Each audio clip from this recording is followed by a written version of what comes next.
Howdy folks, and welcome back to Pool School. So, how can you adjust your aerator so that you can run it on low and high speeds if you have a variable speed motor? Well, the short answer is you can't, but I'm going to explain to you why and show you why. So let's get to it. Alrighty, before we get started, I want to thank you once again for watching this video. Remind you to like it if you do. Don't forget to subscribe to my channel, and please share my channel with everyone you know who owns a pool. Also, don't forget to check out my membership website, poolschooler.com. It's full with more exclusive members-only content that will help you save even more money servicing your pool. And here's the address again for it right there, poolschooler.com. So before we head back to one of my clients' pools, I thought it'd be a good idea to give you a little history on why they came up with the variable speed pump motors, and maybe it'll be pertinent information and not just skip over this section.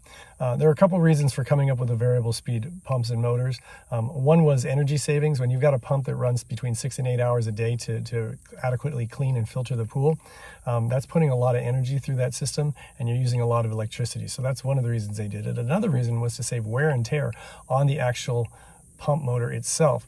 A lot of motors in the old days, they run at full speed, and they were good for about some of them 1 to 2 years, sometimes 3 years if you were lucky. So they burned out really fast. So they were going to try to save wear and tear on it. And they found also that you only really need to run your pump for about 4 hours at high speed in order to run the cleaning system, whether it's a pop-up system or a suction side vacuum, and then you could run the pump at a lower speed just to filter the water and circulate the water. And in that case, at the lower speed, the cleaning system is not functioning. But they found that it saved wear and tear on the motors. And I was always skeptical of that. I didn't know if it was going to work or not.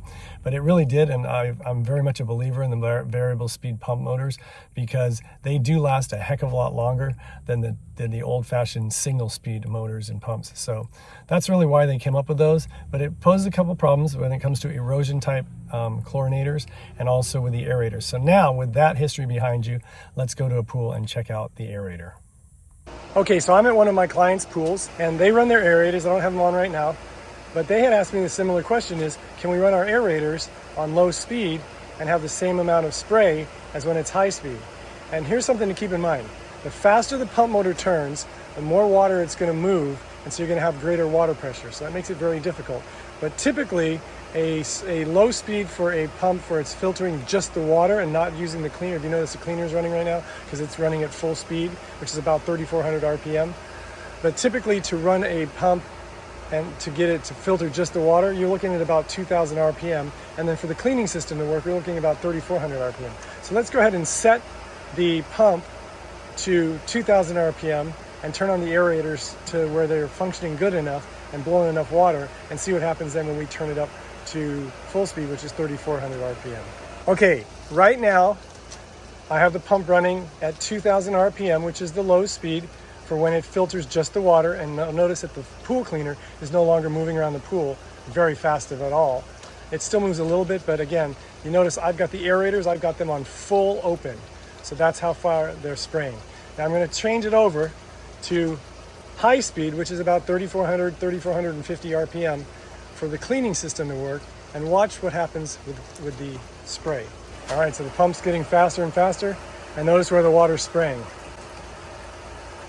So you've got some water spraying out of the pool.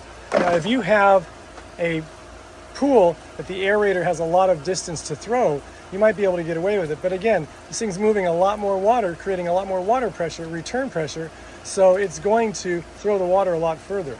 So the only way that this could ever work to where you could run the aerators on low speed and high speed and have them spray the same amount without overspraying and emptying some of your pool water. If you notice, it's hitting the side of the pool and it's coming out of the pool now. I'm not aware of anything, but it would have to be something where it would automatically adjust the opening for the valve of the aerators to match the pressure as needed. And as far as I know, I don't think anything like that exists yet. So for right now, you're kind of stuck with running the aerators if you want to on high and then adjusting it accordingly.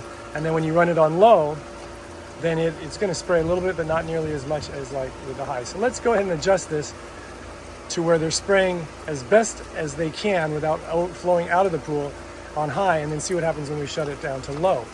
All right, so the pump is still running on high speed, and that's about as open as I want the valve where the spray is spraying, because you notice It's about 3/4 of the way across the width of the pool where it's landing. I don't want to go any further than that. So that's where it's at high speed, about 3,450 RPMs. Now let's take it down to the low speed, about 2,000 RPMs, and see where this exact adjustment ends up throwing the water.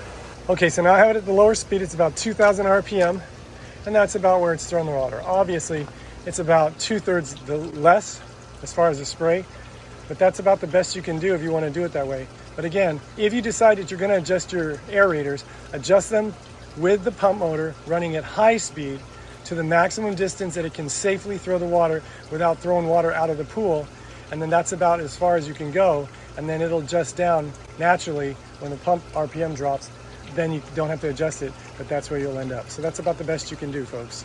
So folks, that's my video. I hope it was helpful. If you have any questions or comments, you can leave them in the comment section below this video, or you can email me directly. As always, my email address will come across the bottom of the screen right here. It is kennypoolschool@gmail.com. Once again, kennypoolschool@gmail.com. Thanks again for watching. I want to remind you to like, subscribe, and share. Don't forget to check out my membership website, poolschooler.com. And until we meet again, remember to have fun, be safe, and always watch those kids and elderly folk and pets around water. And I'll see you next time. Bye-bye.